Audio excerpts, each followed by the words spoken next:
자, 그 다음에 129페이지 중간 박스는 나중에 수업 시에는 간단한 내용이니까 거기 박스에 게시, 명칭, 광고 명시, 간판 철거 나왔죠? 암기사항인데 중개사무소 안에 게시해야 할 것이 몇 개입니까? 4가지에 있다. 나중에 암기사항이에요. 나중에 암기하실 때 뭐 등수해야 보자 이렇게 암기하거든. 등자가 뭐예요? 중개사무소 등록증. 등록증 뒤에 원본까지 적어보세요. 원본. 그 다음에 자격증 뒤에 원본.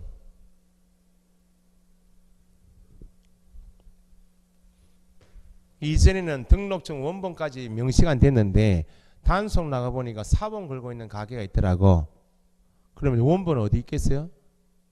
딴 데 또 걸릴 수 있잖아요. 그래서 원본으로 명시한 거예요. 그 다음에 보증관계 정서에서 손해배상 책임을 보장하기 위한 보증 설정한다고 그랬죠. 그 부동산 앞에 가보시면 공제 가입한 업소입니다. 보증보험에 가입한 업소입니다 할 때 공제에 가입했다면 공제 정서를, 보증보험 정서 할 때 보, 중개보수표도 그래요. 등자가 등록증이고 포가 등수가 맨 밑에 중개보수 숫자고 포가 보증이고 자자가 자격증, 게시사항에 등수해야 보자고 나중에 암기해요. 그 다음에 사무소 명칭 있죠. 명칭. 사무소 명칭인데 상호 정할 때는 법에 정하고 있는 문자는 꼭 넣어서 상호를 정해라 해서 사무소 명칭에 문자 사용 의무가 있다. 보니까 공인중개사 사무소 몇 자입니까? 몇 자? 글자 수가 몇 개예요? 8자인데 8자라고 하시는 이유가 시험에 이렇게 나와요. 공인 중개 사무소 맞아요. 그러니까 4자 빠지면 안 된다 그 말입니다. 그다음 또는 그렇게 시험 나와요. 공인중개사 사무소 또는 부동산 중개 2개 중에 1개는 넣으라고. 그러면 8자 들어가서 상호를 지으면 되고 아니면 5자 넣어서 상호 지으면 된다 그 말이죠. 앞에 들어가는 말은 필요 없어요. 손, 시, 철, 공인중개사 사무소. 공인중개사 사무소 여기만 들어가면 앞에 이름이 붙든지 어떤 상호 붙든지 관계없다고. 어떤 상호를 지을 때는 8자 넣든지 5 넣어서 상호를 지으라 그 말입니다. 그런데 부칙개업 공인중개사는 상호를 정할 때 공인중개사가 아니기 때문에 몇 자는 못 쓰겠어요? 8자는 못 써요. 그런 제한을 받는 건 나중에 배우시고. 그 다음에 밑에 5개 광고물 설치 성명 표기 나왔죠? 5개 광고물 밑줄 해보세요. 간판이죠. 간판. 가로형 간판, 세로형 간판, 돌출 간판, 옥상 간판 있죠? 자 보세요. 시험에 2번 나왔던 것이 5개 광고물은 설치해야 합니까? 5개 광고물은 설치 의무가 있겠는가? 의무가 있겠어요? 없겠어요? 그러니까 이거는 이제 이제 현장 나가보시면 밖에 보시면 다 간판은 달려 있잖아요. 달려있는 게 거의 다 간판은 그런데 5개 광고물은 설치 의무는 없어. 간판을 달겠다는 말은 내가 영업을 본격적으로 해보겠다는 취지겠죠. 그때는 간판은 설치하는 건 지 자유예요. 간판 달지 않고 중개하는 사람도 있습니다. 간판을 대외적으로 크게 간판 안 달고 하는 간판 설치 의무는 없어요. 설치 의무는 없다 적으시고 의무는 없는데 설치할 때는 실명제로 하자는 취지에서 설치하는 경우에는 중개사무소 안에 등록증 있나요 없나요? 등록증에 누구 이름이 있어요? 개업 공인중개사 성명이 있겠죠? 법인 등록증에는 누구 성명이 있겠어요? 대표자. 분사무소에는 뭘 게시하고 있어요? 신고필증이죠? 신고필증에 분사무소에서는 대표자가 중요한 게 아니고 누가 중요해? 분사무소 책임자. 그러니까 성명 밑에다가 개업 공인중개사 대표자 책임자 넣어서 읽으시라고. 성명 밑에다가 개업 공인중개사 법인 대표자 분사무소가 시험 나오면 분사무소에서는 누가요? 누구? 분사무소의 책임자 그렇게 익히시라고요.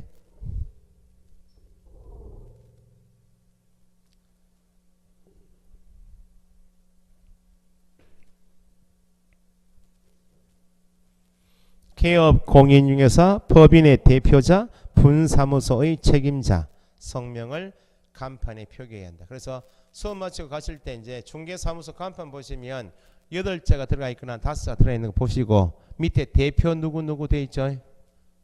그건 설치할 때는 의무다 그 말입니다. 그 다음에 마찬가지로 옆에 광고 명시 나왔나요?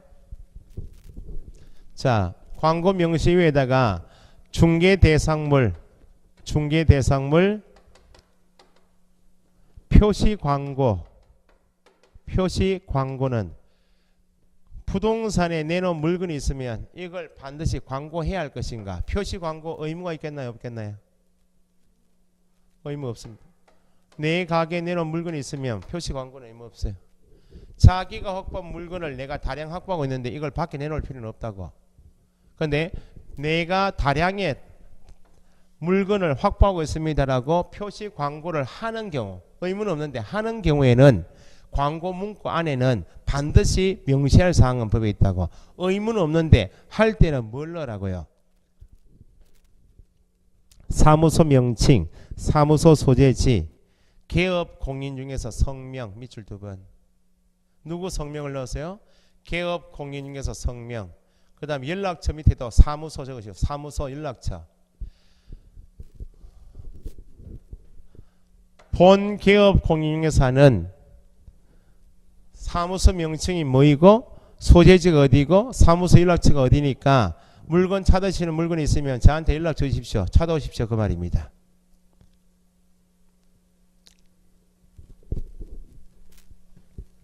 그래서 최근 시험에 지금 누구 성명을 넣어서 표시 광고하라고요? 누구 성명? 개업 공인 소장 성명을 넣어서 광고해야 돼.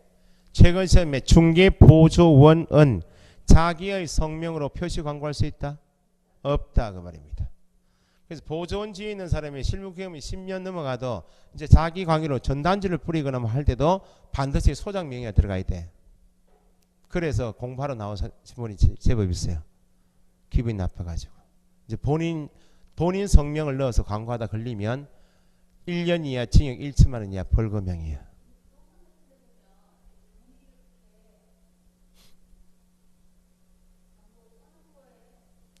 율창 앞에 붙은 거요? 네, 그거 말고 거기는 앞에 그 부동산 앞에 붙어 있는 것은 부동산 대표 성명 다 있잖아요. 간판에 다 있으니까. 밖에 뭐 신문 광고 종류 불문하고 이제 광고는 의무가 없는데 할 때는 그 4가지를 꼭 넣으라고요. 그 다음에 간판 철거 있나요? 법에 정한 3가지 경우에는 간판을 철거해야 합니다. 방금 전에 사무소 이전 들어보셨죠? 무구동 100번지에 사무소에 있다가 101번지로 옮겼어. 그럼 신고는 101번지로 옮겼다 신고할 거 아니에요?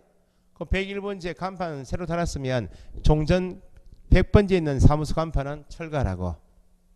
왜냐하면 사무소 걸어두고 나와버리니까 아무나 들어가서 중개를 해도 중개사무소 간판에 달려있으니까 단속이 안 된다 그 말입니다. 2번째, 폐업신고. 폐업신고는 오늘 배우시겠지만 중개를 이제 앞으로 더 이상 하지 않겠다. 가게 접겠다 그 말입니다.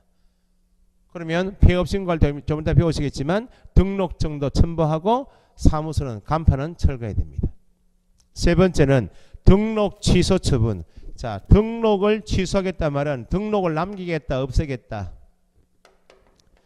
등록을 한 자 가게인데 법을 위반해서 등록을 취소하겠다 말은 등록을 아예 없애겠다 그 말이죠. 그럼 등록 취소받은 사람은 더 이상 등록이 없어졌으니까 누가 아니고 개업공에서 아니니까 등록증 반납하고 간판 철거하라 그 말입니다. 그러면 비교해서 휴업 신고할 때는 휴업은 좀 더 배우시겠지만 내가 부동산 하다가 개인 사정이 있어서 일정 기간 문을 닫겠다 그 말 아니야. 휴업 신고할 때는 간판 철거하겠어요 안 하겠어요? 안 합니다. 언제든 다시 가게 문을 열어야 되니까. 그래서 폐업 신고 옆에다가 X 휴업 신고. 휴업 신고는 간판 철거 대상이 아니다.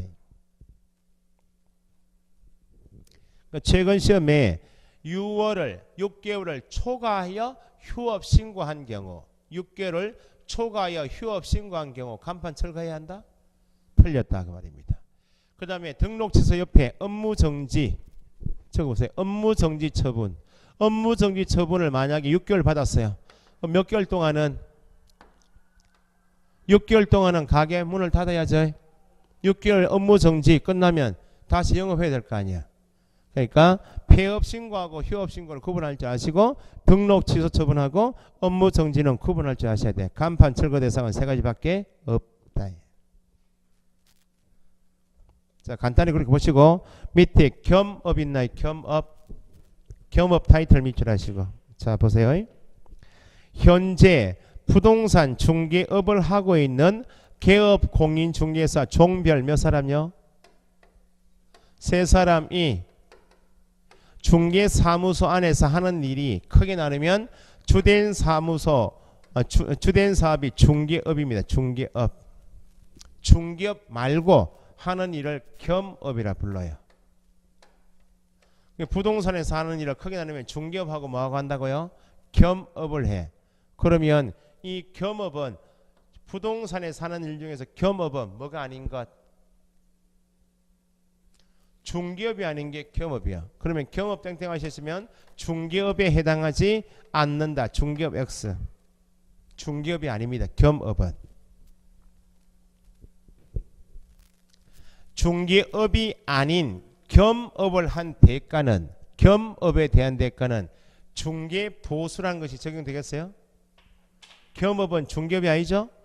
두 번째 중개보수 한도가 적용되지 않습니다. 중개보수는 중개업에 대한 대가지 겸업은 뭐가 아니므로 중개업이 아니므로 공인중개사 법에 정하고 있는 중개보수 한도 적용은 없어요. 공인중개사 법에 정하고 있는 중개보수 한도 적용이 없다 그 말은 법에 적용이 없으니까 겸업을 의뢰한 의뢰인하고 겸업을 한 개업 공인중개사 간 합의한 보수를 받을 수 있다. 합의할 수 있다 그 말은 법 규정에 적용 없이 그 말입니다. 그래서 다음 주에 배우시겠지만 겸업에 대한 대가는 중개보수 한도 적용이 없으니까 초과 수수입니다. 처벌 대상이다 이런 말이 있겠나요? 없겠나요? 초과 수수이다. 초과 수수에 해당한다. 처벌 대상이다란 말은 아예 뭐에 대해서는 없다? 겸업에 대한 대가는 초과 수수에 해당하지 않으니까 처벌 대상이 아니다. 시험에 잘 나오는 것이 좀 이따가 박스 안에 있는 겸업 이름을 알고 계실 이유가 그런 말이 나오면 가장 기본적으로 중개업이 아니구나. 그에 대한 대가는 합의하여 받을 수 있구나. 그러니까 겸업에 대한 대가는 초과 수수에 해당합니다. 처벌 대상에 대한 말은 못 쓴다 그 말입니다. 자 그러면 중개업 말고 겸업을 개업 공인중개사 세 사람이 할 수 있는데 겸업 범위에 개업 공인중개사 종별 세 사람의 공통점은 중개업 하죠. 겸업도 하는데 이 겸업 범위에 14조에 있는 업무만 해야 되는 사람은 누구? 법인. 그러면 법인이 아닌 사람은 중개업도 하고 겸업하는데 겸업 범위에 제한이 있어요 없어요? 법인이 아닌 사람은 제한이 없다 그 말은 그 박스에 있는 일을 하고 더 해도 위반이 아니다 그 말입니다. 그럼 지금 업무는 누구 업무라고? 법인의 겸업 범위예요. 법인. 그 법인 하면 자동적으로 떠올려야 되는 것이 분사무소 둘 수 있다 그 지문하고 법인은 14조 업무만 가능 거기 떠올라야 돼. 그럼 박스 안에 있는 것이 14조인데 중개업 밑줄 하시고 중개업은 공통이죠. 2번부터 7번 1번부터 6번까지 묶어서 겸업 적어보시라고. 중개업인 주된 사업은 개업 공인중개사 종별 공통이고 겸업 범위에 14조 가니까 몇 가지 되어 있다고요? 6가지 되어 있죠. 법인은 중개업 말고 겸업을 딱 몇 가지만 다 하라고. 6가지만 하라. 그것이 법인의 업무예요. 그럼 방금 전에 말씀드렸듯이 법인이 아닌 자는 법인만 분사무소를 둘 수 있는 반면에 14조 제한하고 14조가 보니까 중개업 말고 6가지만 해야 한다. 그 말은 법인이 아닌 공인중개사인 개업 공인중개사이거나 부칙 개업 공인중개사는 법인이 아니기 때문에 분사무소는 둘 수 없지만 중개업은 공통으로 하죠. 업무 범위에 제한이 있어 없어요? 14조만 이런 제한 규정이 없다. 그 말은 중개업하고 법인이 할 수 있는 6가지 다 하고 더 할 수 있는 게 누구라고요? 법인이 아닌 사람이에요. 근데 여기 부칙기업 공인중개사라는 사람은 법인이 아니어서 법에서 몇 조만 하라 업무 범위 제한 규정은 없는데 이 사람은 무자격자다 그랬죠? 무자격자니까 법인의 14조 겸업 중에서 딱 한 개는 못해. 거기 밑에 가시면 동그라미 5번 있나요? 5번 경공매 대상 부동산에 권리 분석, 취득알선, 입찰 대리 있죠? 거기 옆에다가 부칙은 제외 적으시라고.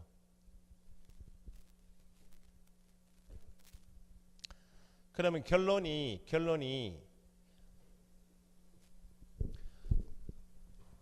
부칙기업 공인 중에서는 중개업 말고 겸업을 할 수 있는데 딱 한 개만 못해. 뭐만 못해요? 경매 대상인 부동산, 공매 대상인 부동산에 대하여 권리 분석 못하고 취득의 알선 못하고 입찰 대리 못합니다. 그 말은 경공매 붙은 것은 요것만 일치 못해. 누구는요? 부칙은. 그러면 14조만 보게 되면 14조 겸업이 6가지인데 부칙 기업 공인에서는 5번 못하니까 5번만 못하니까 14조 겸업 6가지 중에서 5번 빼고 나머지 몇 개는 나머지 5개는 모든 기업 공인회사가 공통으로 할 수 있다 없다? 있다. 그래서 5번 빼고 1번, 2번, 3번, 4번, 6번 박스 밑에다가 1번, 1, 2, 3, 4, 6번 5번 빼고 1, 2, 3, 4, 6번은 모든 개업 공인중개사가 공통으로 수행할 수 있다 없다? 모든 개업 공인중개사가 공통으로 수행할 수 있다.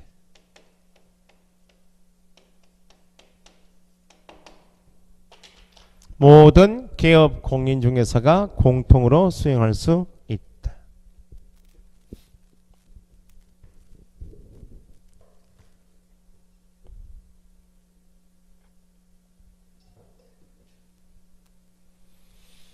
자, 그러면 14조만 보게 되면 부칙 요 한 개 빼고는 5개까지 공통을 할 수 있다. 그 말이죠. 그러면 결론이 법인은 14조만 해야 되고 더하면 법 위반. 공인중개사인 기업 공인중개사는 6가지 다 할 수 있나요 없나요? 하고 더 할 수 있고 부칙은 딱 요것만 못해요. 경공매 업무만 못하지 5가지 하죠. 이외 업무도 할 수 있나요 없나요? 있다 그 말입니다. 그래서 최근 시험에 공인중개사인 개업 공인중개사는 중개업 외 문구점 운영을 겸업할 수 있다 없다? 있다 그 말입니다. 건축자재 매매업 있다 그 말입니다. 근데 14전에 법인의 업무 보니까 1번에 주택상가 뒤에 뭐요? 주택상가 관하시고 관리 대행 밑줄 하시고 박스 안에 중개 밑에 1번이요. 부동산 하시는 분들이 입지가 좋아서 손님이 고객들이 많이 왕래하는 입지가 좋은데도 부동산이 좋죠. 그런데 진입 비용은 비쌀 거 아니야. 임대료 같은 게.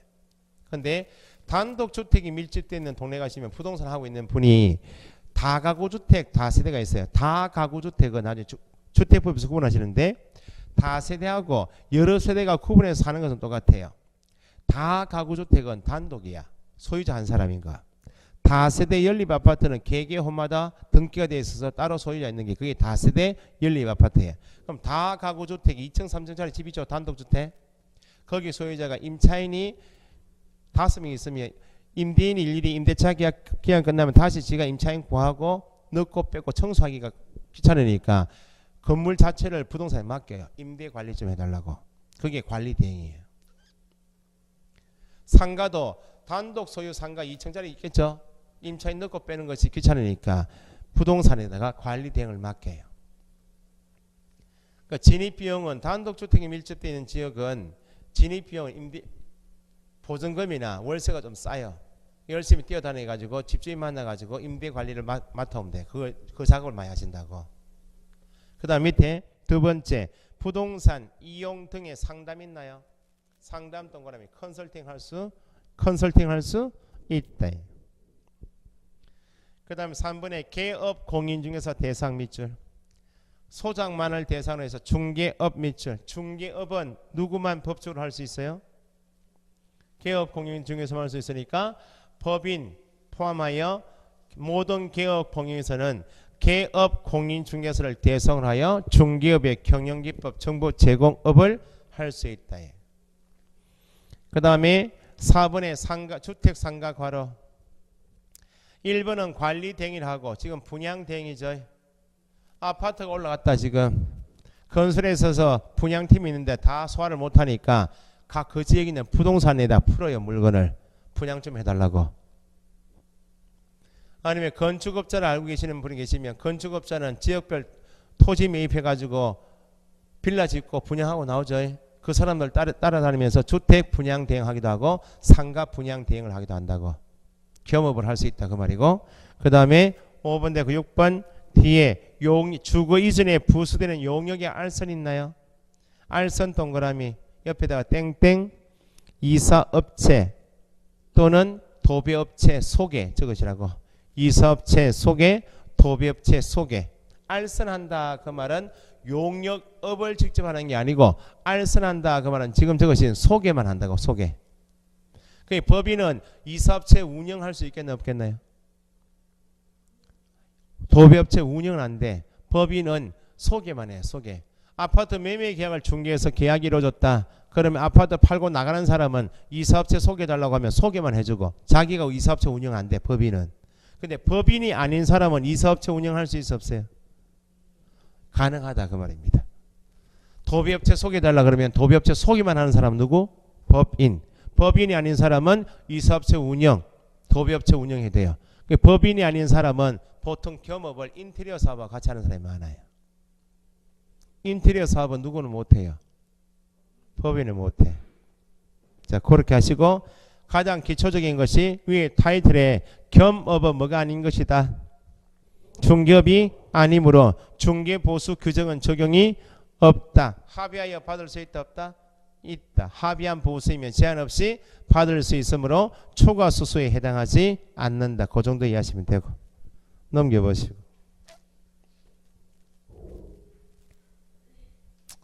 고용인 있나요?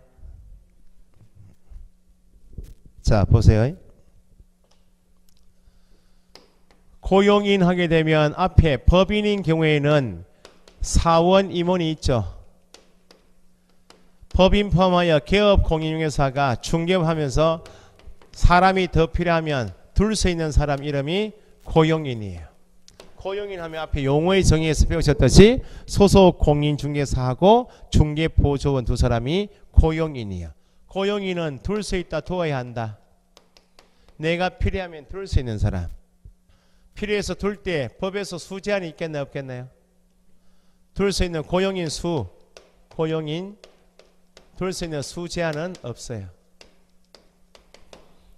그래서 나중에 중개업 하시고 이제 자격을 취득하시고 실무 교육 받고 현장에 이제 아는 사람 통해 가보면 어떤 부동산에 가면 2층 3층 올라가면 직원들이 10명 있는 부동산도 있어요. 자, 그러면 지금 소속 공인중개사 또는 중개보조원을 둘 수 있고 내가 필요해서 두었다면 법에서 고용신고를 해야 되고 두었던 실장에 나갈 수 있나요 없나요? 나가면 고용관계 종료 신고를 하여야 한다. 거기 박스에 소속 공인중개사 중개보조원 밑에다가 둘 수 있다 적으시고 둘 수 있다. 위에 타이틀 있네. 타이틀 고용인 땡땡 하시고 둘 수 있다. 둘 수 있고 더하기 고용인 수 제한이 있다 없다? 고용인 수 제한은 없다. 둘 수 있고 수 제한이 없다는 것을 기출문제 나중에 풀어보시면 법인의 분사무소에는 1인 이상의 중개보조원을 두어야 한다. 두어야 한다. 의무조항도 틀렸고 1인 이상도 제한도 틀렸어요. 책임자가 혼자 중개해도 되고 필요하면 둘 수 있는 것이고 두어야 한다 틀렸고 수 제한이 없다. 그럼 두었다면 옆에 가니까 고용신고는 언제까지? 업무 개시 전. 고용관계 종료 신고. 그 말은 소속 중개보조원과 이제 고용관계 끝나면 나가면 종료 신고 미출, 종료 신고 미출하시고 밑에 이퀄 해고 신고. 이전에는 해고 신고라고 했어요. 그 종료된 날, 해고된 날부터 며칠? 10일. 나중에 암기사항 때문에 종료 신고는 해고 신고와 같은 말인지 이해하셔야 돼. 해열제 그렇게 암기해. 해고한 날, 종료된 날부터 며칠요? 10일.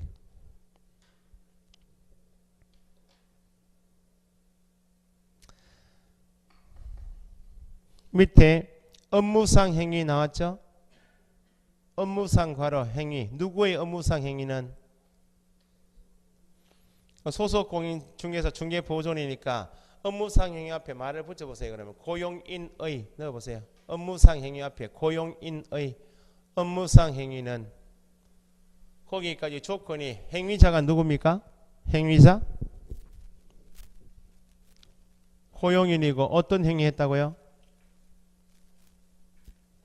아니 지금 밑줄하신 게 고용인의 어떤 행위는 업무상 행위는 이렇게 했잖아요. 행위는 누가 했다고? 고용인이 했다고. 고용인이 한 행위 중에서 어떤 행위이면 업무상 행위이면 조건이 붙으면 행위자 본인이 고용인 소속 공인중개사 중개보조원이고 한 모든 행위가 아니고 업무상 행위이면 개업 공인중개사에게도 책임이 있다고. 내가 해야 할 일을 내 가게에 두고 있는 실장이 내 일 하다가 사고 치는 경우가 있겠죠. 그러면 나한테도 책임이 있다고. 그러면 거기 고용인의 업무상 행위는 뒤에 그를 고용한 누구의 행위로? 개업 공인중개사의 행위로 뭐? 본다 동그라미. 고용신고해야 한다. 업무 개시 전. 고용관계 종료되면 10일 내에 신고해야 한다. 그건 암기사항인데 조금 더 난이 높은 것이 지금 내용이에요. 자 보세요. 고용인인 소속 공인중개사 중개보조원이 업무상 행위를 하다가 고의 또는 과실로 인하여 가게에 들어온 손님에게 재산상 손해를 가할 수 있나요 없나요?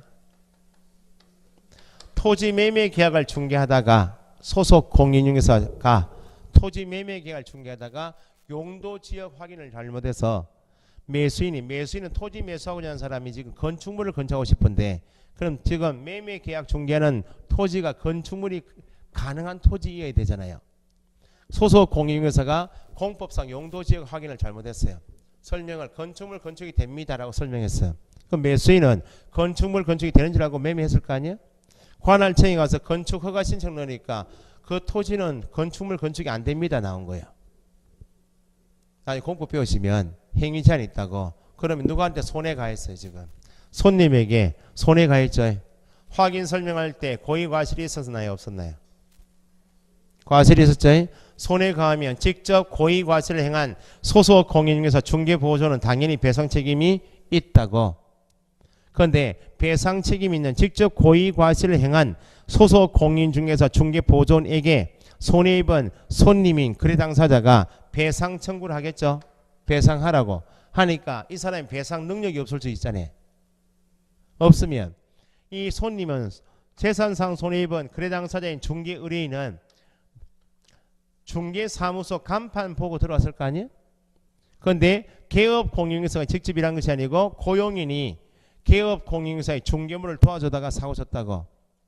그럼 여한테 배상 책임이 있는데 배상 능력이 없으면 가게 간판 보고 들어온 손님이 보호가 안 되니까 고용인의 모든 행위가 아니고 어떤 행위이면 업무상 행위이면 네가 직접 일한 것은 아니지만 네가 직접 한 행위로 보겠다고. 고용인의 업무상 행위는 개업 공인중개사가 직접 한 행위로 간주하겠다. 간주. 그러니까 직접 개업 공인중개사가 법을 위반한 것은 아니지만 책임이 있다 없다? 개업 공인중개사의 책임이 있다 그 말입니다. 나중에 민법 배우시면 간주 규정을 펴요. 본다 그 말은 간주된다 이렇게 해요. 시험에 고용인의 업무상 행위는 그를 고용한 개업 공인중개사의 행위로 추정된다 이렇게 나와. 추정. 민법 공부하시면 간주하고 추정은 내용이 달라요. 그 나중에 민법 배우시겠지만 가장 기본적으로 추정하고 간주는 공통점이 A로 간주, A로 추정하면 A인 사실은 똑같아. 1차적으로. 그러면 A로 추정한다 나오면 뒤에 재판 과정에서 A와 다른 B란 사실이 재판에서 입증되어 버리면 A였다가 B로 번복되는 것이 추정이야. 번복될 수 있는 게 추정이야. 그 나중에 민법 배우실 때 관련 단어가 추정 나오면 입증하는 사람이 있다 없다? 입증 책임은 누가 부담한단 말이 꼭 붙어요. 추정 나오면 번복될 수 있거나 반대 증거를 누가 입증하겠죠. 추정 나오면 이걸 뒤엎고 싶으면 입증 책임은 누가 부담한다 그 말이 꼭 나와. 근데 본다 간주 규정은 A로 간주했다가 B라는 사실이 나오죠. 입증이 허용이 안 돼. A로 확정이야. 그럼 여기는 추정이요 간주야. 본다 간주죠. 그러니까 개업 공인사 니도 책임을 져라 그 말입니다. 그러면 나중에 난이도 좀 더 높은 것이 그러면 여기도 고의과실 책임이 있고 여기도 간주 책임이 있죠.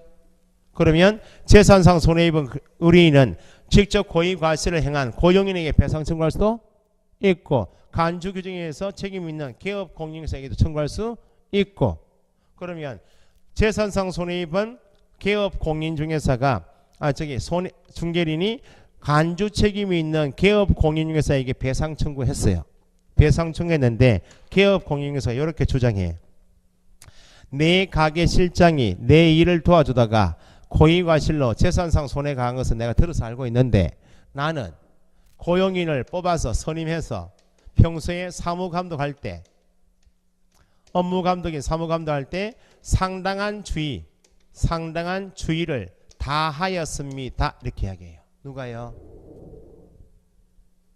개업 공인중개사가 이렇게 주장해. 이 말이 뭐인가? 이게 민법 표현인데 선임 뽑아서 사무감독할 때 상당한 주의를 다했다는 말을 민법으로 표현하면 과실이 없다. 무과실이다. 그 말입니다.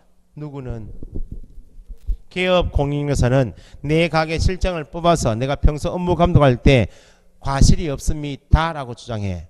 그러면 간주 규정에 의해서 개업 공인중개사도 책임져라 했는데 개업 공인중개사가 현재 고용인의 선임 및 사무감독에 상당한 주의를 다하여 무과실이면 개업 공인중개사에게는 책임이 없겠는가? 그래도 책임이 있겠는가? 이게 중요한 거야. 책임이 있겠어요? 없겠어요? 간주가 된단 말은 딴소리 하지 마라. 네가 한 것을 확정하겠다 그 말이니까 책임이 있다. 이런 게 나중에 함정이에요. 그러니까 앞으로 간주 규정을 두었다 그 말은 뭐예요? 네가 직접 일을 하지 않고 실장인 소속 중개보조원이 네 일을 하다가 사고 친 때는 네가 아무리 딴소리 해도 내한테 책임이 있으니까 평소에 직원 관리 감독 잘하라 그 말입니다. 그래서 거기 밑에 상당한 업무상 행위는 그를 고용한 개업 공인중개사 행위로 본다 했죠. 본다 동그라미 하시고 옆에다가 추정 X 추정된다 이렇게 하면 안 돼요.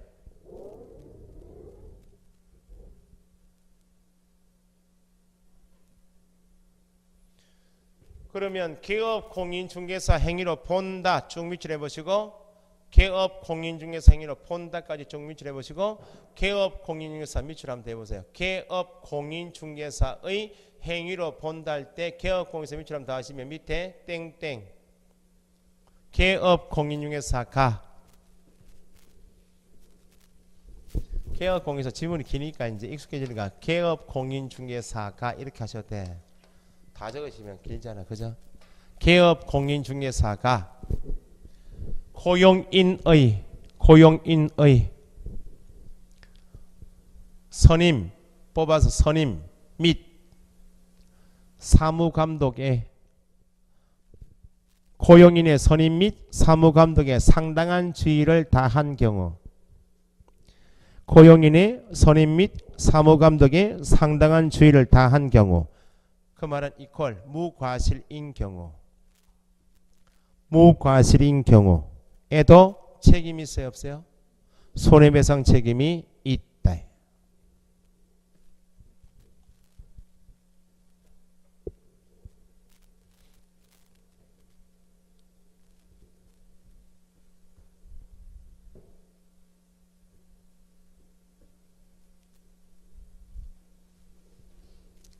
됐죠?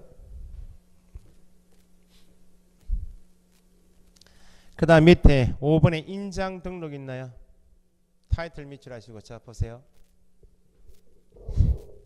도장을 등록하라는 이유는 개업 공인중개사가 수행한 중개 업무 내용에 따라서 소속이 중개업무를 수행해서 계약이 이루어지면 개업 공인중개사나 소속은 계약서 쓸 수 있고, 계약서 쓸 때는 일을 한 사람이 반드시 자필 서명도 하고 도장을 찍어야 돼요. 거래계약서 설명서에 날인할 때, 찍을 때 사용할 인장은 등록을 반드시, 인장 동그라미 하셨죠? 인장 관계에서 의무가 세 가지예요. 중개인 계약서에 날인할 때 사용할 인장은 등록관청에 등록을 하여야 합니다. 왜 등록을 해야 할 것인가?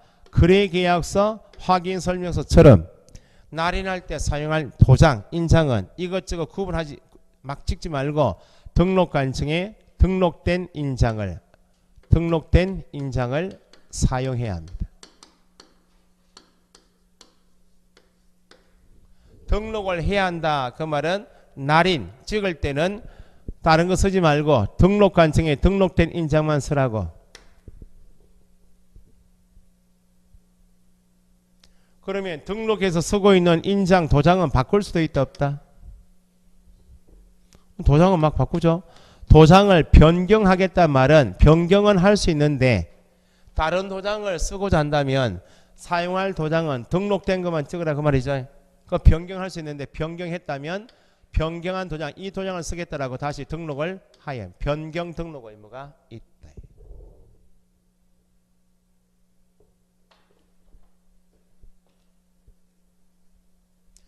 그러면 변경하게 되면 며칠 이내에 등록해야 할 것인가? 이게 7일입니다. 변경한 날부터 며칠? 7일 이내. 이걸 나중에 암기할 때 변칠, 똥칠 이렇게 암기해.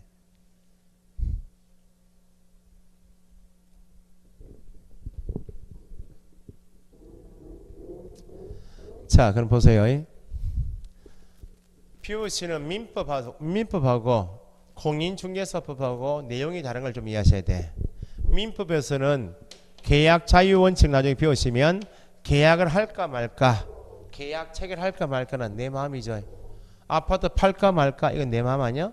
체결 자유가 있고, 계약을 하겠다고 할 때 방식은 구두 계약으로 할까 서명 계약은 매도 매수인이 합의하면 정할 수 있어요. 민법에서는 계약 자유원칙이 있으니까 구두 계약도 계약이다 입니다. 서명 계약을 해야만 계약이 체결되는 것이 아니고 구두 계약도 계약이에요. 그러면 공인중개사법에서는 이건 민법은 당사자 간, 거래 당사자 간 직접 계약이기 때문에 당사자가 합의한 내용에 따라서 구두 계약도 합의해서 구두를 할 수 있어요. 그런데 공인중개사법에서는 당사자 간 직접 계약을 펼치는 것이 아니고 개업 공인중개사를 통하여 계약을 하는 중개 거래이기 때문에 공인중개사법에서 개업 공인중개사가 계약을 체결시키면, 소속이 계약을 체결시키면 반드시 개업 공인중개사는 반드시 매매 교환 내차 계약서인 거래 계약서를 반드시 작성해야 됩니다. 민법과 다르죠? 거래 계약서를 작성해야 할 의무가 있다고. 그러면 구두 계약도 계약인데 왜 공인중개사법에서는 거래 계약서를 반드시 써도록 하고 있는가? 구두 계약도 계약이고 서명 계약도 계약인데 구두 계약을 해버리면 증거가 있나요 없나요? 구두 계약한 내용의 후일에 당사자 간 분쟁이 발생될 수 있는데 분쟁을 해결하려면 소송 갈 거 아니야? 판사가 뭘 가져와 봐라 할 거 아니에요. 증거를. 그래서 증거 기능을 못 한다고 여기는. 그럼 개업 공인중개사 중개에서 계약이 이루어지면 후일 당사자 간 합의한 내용을 그대로 적어놔라고 분쟁이 있을 수 있으니까. 그래서 계약서 쓰는 이유는 뭐 때문에? 후일 구두 계약 내용에 당사자 간 분쟁이 있으면 분쟁을 해결하기 위해서 증거로 남겨둬라 그런 취지예요. 그래서 나중에 민법 공부하시다가 공인인증법 공부하시면 이 구분이 안 되시면 이거 틀리는 경우가 있어요. 개업 공인중개사가 중개 행위를 하여 거래 계약이 체결된 경우 반드시 거래 계약서 작성하여 보존해야 한다. OX. O다 그 말입니다. 공인중개사법에서는 계약서 쓰는 취지는 다른 취지가 아니고 이것 때문에 증거로 남겨둬라 이렇게. 그러면 계약서에 찍을 도장은 등록관청에 등록을 하시고 등록된 것만 찍으시고 쓰고 있는 도장을 바꾸면 쓰기 전에 등록을 하십시오 그 말이에요. 자, 계약서 기능은 증거 기능이죠. 계약서 안에 자필 서명도 안에 및 도장도 찍죠. 날인하죠. 계약서 안에 자필 서명하고 날인하는 이유는 뭐인가? 왜 서명 날인할 것인가? 당연히 민법에는 서명 날인 의무 같은 게 없어. 공인중개사법에서는 증거로 반드시 써야 되니까 그 안에 자필 서명도 하고 날인 도장도 찍으라고 합니다. 이건 증거 기능한다 그랬죠. 그러면 분쟁이 발생되면 누군가는 책임져야 되겠네. 개업 공인중개사 지가 한 일이 중개하는 것이 잘못되면 내가 앞으로 책임지겠습니다. 소속 공인중개사가 중개무 수행할 수 있나요? 내가 일한 거 잘못되면 책임지겠습니다. 책임을 앞으로 누구한테 물을 것인가? 책임 소재를 명확히 하기 위해서 하는 것이 서명날인이에요. 그러면 요걸 취지를 이해하셔야 돼. 거래 계약서를 쓰는 이유는 증거 기능밖에 없어. 다른 이유는 하나도 없어요. 계약서 안에 자필 서명도 하고 날인하는 이유는 이 사람들이 일을 한 계약이구나. 앞으로 사고가 발생되면 이 사람들이 책임지겠구나. 그런 취지밖에 없다 그 말입니다. 아주 이전에 시험에 이렇게 나왔어요. 개업 공인중개사가 거래 계약서 작성하지 않으면 계약은 성립되지 않는다. 틀렸어요.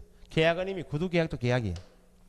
개업 공인중개사가 거래 계약서에 등록된 인장을 사용하지 않으면 계약은 효력이 발생되지 않는다. 틀렸어. 계약은 구두계약으로 다 성립되고 유효하게 효력이 발생되고 있다고. 계약서 쓰는 이유는 계약이 성립되기 위해 쓰는 것도 아니고 유효하게 쓰는 것도 아니에요. 계약은 이미 구두계약으로 계약은 이미 성립되고 의사가 일치하고 하자가 없으면 계약은 유효요. 거래 계약서 쓰지 않아도 계약은 성립되고 유효야. 다만 증거 기능밖에 없고 계약서에 서명 날인하는 이유는 성립 유효 요건이기 때문에 하는 게 아니고 책임을 앞으로 누가 부담할 것인가. 그래서 다시 거래 계약서에 등록된 인장을 사용하지 않으면 거래 계약은 효력이 발생되지 않는다? 틀렸어요. 거래 계약서 작성하지 않으면 계약은 성립되지 않는다? 틀렸어요. 그럼 계약서 쓰는 이유하고 서명 날인 이유를 이렇게 이해하시라 그 말입니다. 그러면 인장 등록은 누가 해야 할 것인가? 거기 박스 보시면 좌측에 개업 공인중개사 있죠? 밑에 소속이 있나요? 두 사람은 인장을 등록해야 돼. 언제까지 하는가? 화살표 쭉 따라가시니까 등록관청 앞에 업무 개시 전 돼 있나요?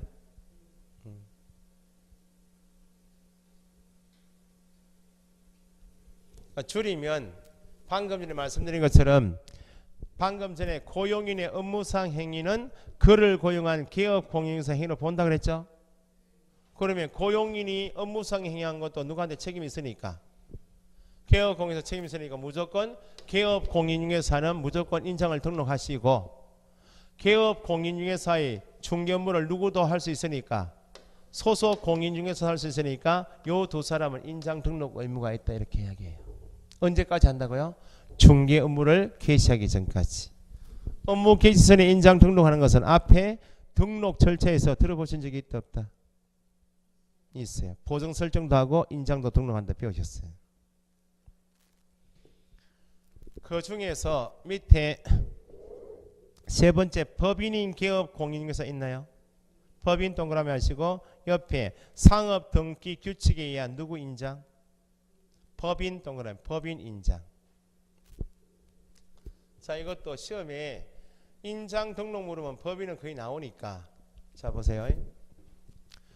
드림, 부자 드림, 부동산,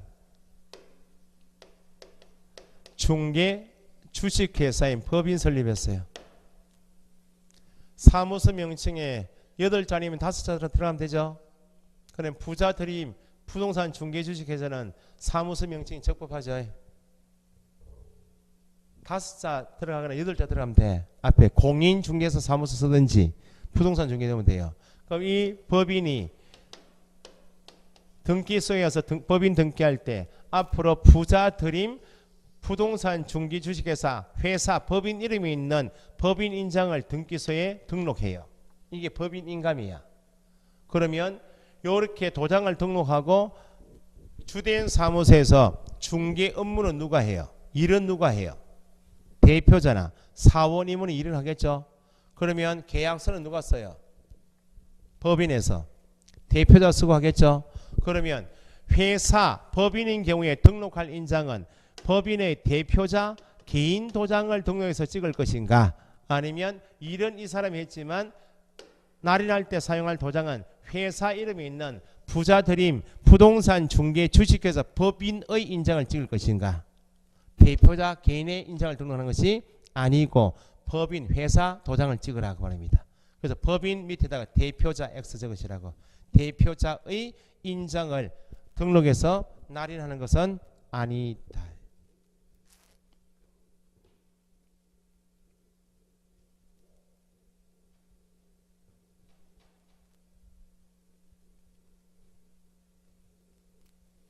조금 쉬셨다가 밑에 하단에 휴표 있죠. 그거 하고 진도를 1시간 더 하고 마칠게요.